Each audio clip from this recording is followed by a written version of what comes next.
დავა საპარლამენტო ქალაქის ირგვლივ გრძელდება. პრეზიდენტი აცხადებს, რომ დეპუტატებს მხოლოდ ქუთაისის პარლამენტიდან მიმართავს. ეს განცხადება მიხეილ სააკაშვილმა პრეზიდენტის რეზიდენციაში დავით უსუფაშვილთან შეხვედრის შემდეგ გამართულ ერთობლივ პრესკონფერენციაზე გააკეთა. 8 თებერვალს მომხდარი ინციდენტის შემდეგ მმართველ გუნდსა და ოპოზიციას შორის მოლაპარაკების პროცესი დაიწყო. ქვეყნის პირველი პირი აცხადებს, რომ პარლამენტში მიმართვით უმრავლესობა ბევრად უფრო კმაყოფილი იქნებოდა ვიდრე იმით, რომ ეროვნულ ბიბლიოთეკასთან განვითარებული მოვლენების შემდეგ პრეზიდენტი მზადაა პარლამენტში სიტყვით გამოვიდეს. მადლობთ, მე ძალიან მოკლედ. მე მივალ იმ პარლამენტში, რომელიც არის საქართველოს პარლამენტი. ეს არის საქართველოს ქუთაისში. არანაირ სხვა პარლამენტში მე მისვლას ნამდვილად არ ვაპირებ. პარლამენტი ჩემთვის არის მხოლოდ ქუთაისში. როგორც კი ამ პარლამენტის გადმოტანის საკითხით ადგება, ის იქნება უკანონო სახელმწიფო კონსტიტუციური გადატრიალება და უკანონო კონსტიტუციური გადატრიალების რეალობაში საქართველოს აღმოჩნდება სულ სხვა პოლიტიკურ რეალობაში. მიხარია რომ ქუთაისის გადატანა მინიმუმ უახლოეს კვირეებში და თვეებში არ გაგაცოცხლული, ესე იგი არის შანსი რომ მე კიდევ მქონდეს საშუალება ამ ძალიან მაგარ შენობაში მიმართო საქართველოს პარლამენტს. ფიქრობ რომ თავიდან რომ ამაზე უარი არ უნდა გვეთქვა და მაშინ თავიდან ავიცილებ ყველა წირადღის გართულებას.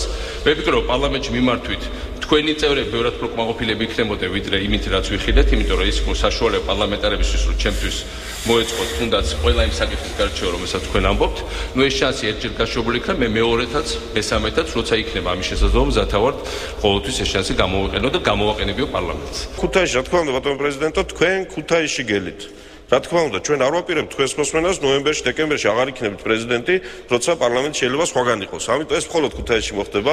ამ ნაწილში ნოემბრამდე ნამდვილად დალებებული გაქვს თავი ქუთაისში პარლამენტისთვის ტოვება. ამ ნაწილში ქუთაისელებს გაუხარდება ზოგიერთ დეპუტატებს უბრალოდ ეწყინება. პარლამენტის შენობა იმდენად მოანგრიეთ, რომ ის ჭკუაზე მოყოლას 6 თვე ჭირდება, ასე რომ მაგიტო ეგ ამბავი. უმაღლეს საკანონმდებლო ორგანოს პრეზიდენტის მოსმენაზე უარი არ უთქვამს პარლამენტმა, ეს პროცესი მხოლოდ გადადო. ასე განმარტავს პარლამენტის თავმჯდომარე ქუთაისში მიხეილ სააკაშვილის არშემდგარი ვიზიტის მიზეზს. პარლამენტის თავმჯდომარე აცხადებს, რომ უმრავლესობა სურს პარლამენტში პრეზიდენტის გამოსვლა საქმიანი იყოს. უსუფაშვილი იქვე დასცენს, რომ პრეზიდენტი პარლამენტში თავისი ყოველწლიური ანგარიშით მარტის ბოლოსაც კი გამოსულა. ჩვენს გადაწყვეტილებაში ძალიან მკაფიოდ ვთქვით, რომ პარლამენტს უარი არ უთქვამს პრეზიდენტის მოსმენაზე, პარლამენტმა გადადო პრეზიდენტის მოსმენა. ეხლა დეტალებში აღარ ჩავალ, ვისაც აინტერესებდა, მე მგონი კონსტიტუციური ჩანაწერის კარგად ვიცით, რეგლამენტიც, პრაქტიკაც ქვეყნის ასეთი გამოსვლები შემდგარა მარტის ბოლოსაც წინა წლებში. ჩვენ გვინდა, რომ ეს გამოსვლა იყოს საქმიანი და ჩვენც შევძლოთ საქმეზე საუბარი. ამიტომ ამ ყველა იმ თემაზე, რომელზეც დღეს აქ ჩვენ ვისაუბრებთ, პროგრესის კვალობაზე, რა თქმა უნდა, პარლამენტი მზად იქნება მოусმინოს პრეზიდენტს, მოისმინოს მისი აზრები და თავისი აზრებიც მოახსენოს. პრეზიდენტი ბოდის სიხდის პრესკონფერენციაზე. დახურული შეხვედრის შემდეგ გამართული ბრიფინგი დებატებში გადაიზარდა მიხეილ სააკაშვილსა და დავით უსუფაშვილს შორის მცირე შეკამათება მას შემდეგ მოხდა, რაც პრეზიდენტი სახელმწიფო დაცვის სპეციალურ სამსახურთან დაკავშირებით ჩინიდან საქმეთა მინისტრის განცხადებას გამოეხმაურა. პარლამენტის თავმჯდომარემ ქვეყნის პირველ პირს მიუთითა, რომ ეს მათი დღევანდელი პრესკონფერენციის თემა არ იყო. რაც შეეხება კიდევ ერთ შეკამათებას, დავით უსუფაშვილმა მიხეილ სააკაშვილს საუბრიდან გადახვევის შესახებ ამჯერად მას შემდეგ მიუთითა და ჟურნალისტის შეკითხვაზე, რომელიც საკონსტიტუციო ცვლილებებს შეეხებოდა პრეზიდენტმა უმცირესობის წევრი დეპუტატებისთვის ხელების გადადრეხვის პოლიტიკაზე დაიწყო საუბარი. დღეს მე მოვისმინე განმარტებები თავრობის მხრიდან, რომ თურმე სახელმწიფო დაცვის სამსახურს უნდა განახორციელოთ დაცვა. სოფლიოს ერთი ქვეყანა მაჩვენეთ, სადაც სახელმწიფო დაცვის სამსახური ქუჩაში ამყარებს ეს ერთი ქვეყანა მაჩვენო. ეს რაღაც სულ ახალ მებსუღებს საქართველოს და მე დაუვალებ სახელმწიფო დაცვის სამსახურს. ბატონო მიხეილ, ამისთვის შევიკრიბეთ აქ? ბოდიში არ აქვს. ხო, ამიტომ რაზეც შევიკრიბეთ, იმაზე ვისაუბროთ, მეც მაქვს ჩემი მოსაზრებები ამ ყველაფერზე. დიახ, გისმენთ. რაც ხალხს აღებობს. თქვენ უკრიტიკოთ მე არ მივიღებ იმას, რასაც ვთავაზობ. ჩვენ ვთავაზობ, რომ თურმე არ არის ისეთი მნიშვნელოვანი საკითხები, რაც პრემიერ-მინისტრი ვალდებულია რომ მოვიდეს. მე მძანებთ, რომ ახლა პრემიერ-მინისტრი უნდა მოსულიყო აქ, ამას მძანებთ? იმედია რომ ბობავში მოვა.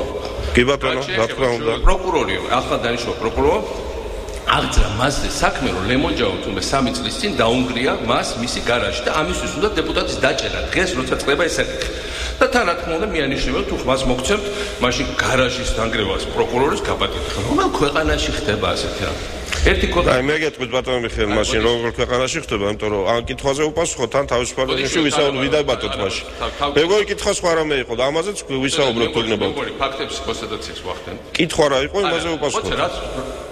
ხელების გრეხოთ, დღისით ძის, ხდება დეპუტატების დაშანტაჟება მაფიის მეთოდებით. ბატონო მიხეილ, თუ ტელედებატებში ვართ, მე მზად ვარ. თუ კითხვა-პასუხის კი ბატონო, ასე. ამისთვის ტელედებატებში. კი ბატონო. რაც შეეხება საპარლამენტო უმცირესობის ლიდერს, რომელიც ასევე შეხვედრას ესწრებოდა დავით ბათრაძის განცხადებით, მნიშვნელოვანია განხილვების პროცესი ოპოზიციის მონაწილეობით ვერ გრძელდეს და არც ერთი საკონსტიტუციო ცვლილება ამ ქვეყანაში არა პარლამენტის წევრებზე ზეწოლის, მათი დაშინებისა და ხელების გადადრეხვის გზით, არამედ ნებისმიერი ცვლილება ოპოზიციის ნორმალური მონაწილეობით იყოს მიღებული. ბათრაძე აცხადებს, რომ შეხვედრები ისევ გაგრძელდება. არც ერთი საკონსტიტუციო ცვლილება ამ ქვეყანაში არ იქნეს მიღებული პარლამენტის წევრებზე ზეწოლის, მათი დაშინების და ხელის გადაგრეხის გზით, არამედ ნებისმიერი ცვლილება მიღებული იქნას ოპოზიციის ნორმალური მონაწილეობით. ჩვენ მზად ვართ ნორმალური მონაწილეობისთვის, ჩვენ მზად ვართ დისკუსიისთვის და სწორედ ამიტომ მიგვაჩნია, რომ ძალიან მნიშვნელოვანია ისეთი მექანიზმის შემოღება, რომელიც დაიცავს ოპოზიციას და ოპოზიციურ დეპუტატებს ზეწოლისგან.